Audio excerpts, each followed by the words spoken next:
Howdy, and welcome back to the channel. You know, the good book says in James chapter 1, verse 27, it says, pure and undefiled religion in the sight of our God and Father is this, to visit orphans and widows in their distress, and to keep oneself unstained by the world. So what does that mean? Orphans and widows in their distress. Well, orphans and widows, when I hear that, just are people that are in need. Orphans don't really have any parent or any parental guidance, and widows don't have their spouse, someone that used to maybe make the money, bring the money into the financial money, or even the emotional support.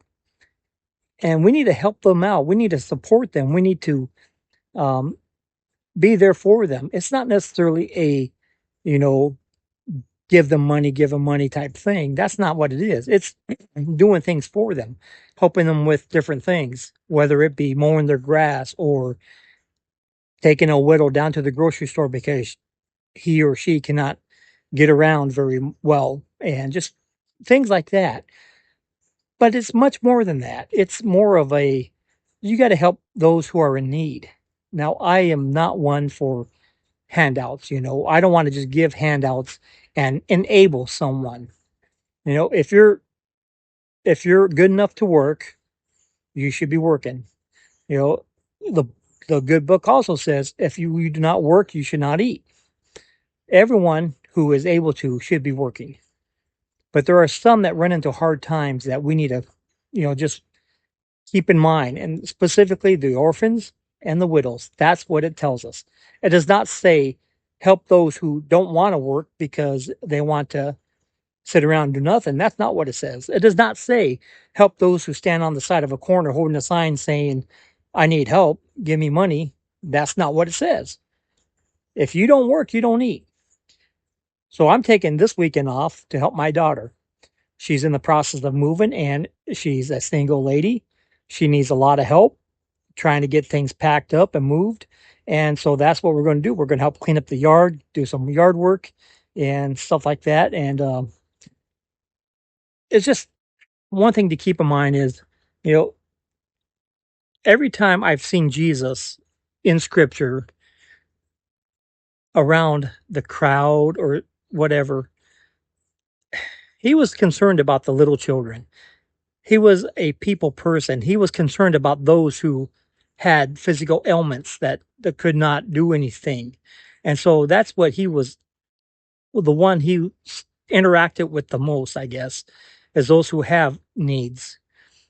And if we're supposed to be like Jesus, or Yeshua, as he's known in his Hebrew name, if we're supposed to be like him, then why do we not help those in needs?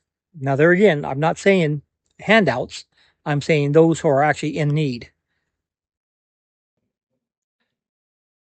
So, as I'm working here at my daughter's place, trying to get some of the weed eating done and stuff, one of her friends needs help.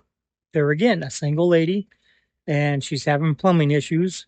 So we went over to her place and tried to help her out if we could. And basically, it's coming down to she needs a plumber. She needs to have a lot of plumbing work done. It's a fairly new house, still under warranty.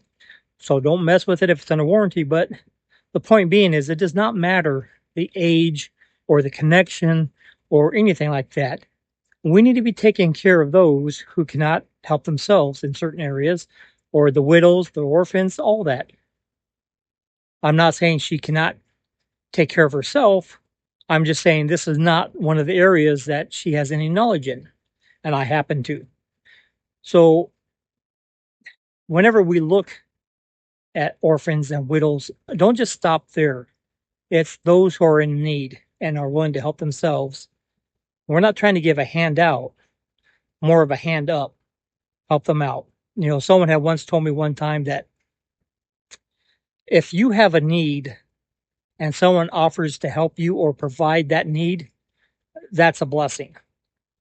That's God trying to bless you in a certain way. But there's nothing wrong if someone offers you something and you do not have a need for it, there's nothing wrong with saying, no, thank you, I'm good. I don't need any help in that area. There's nothing wrong with that. But don't be ashamed and don't be embarrassed if someone offers you help and you need it. That's the Father's way of providing for you.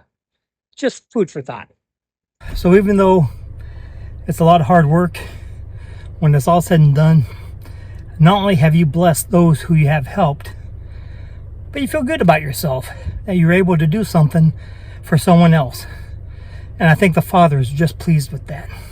So I hope you all have a great week, and I'll catch you on the next one. God bless.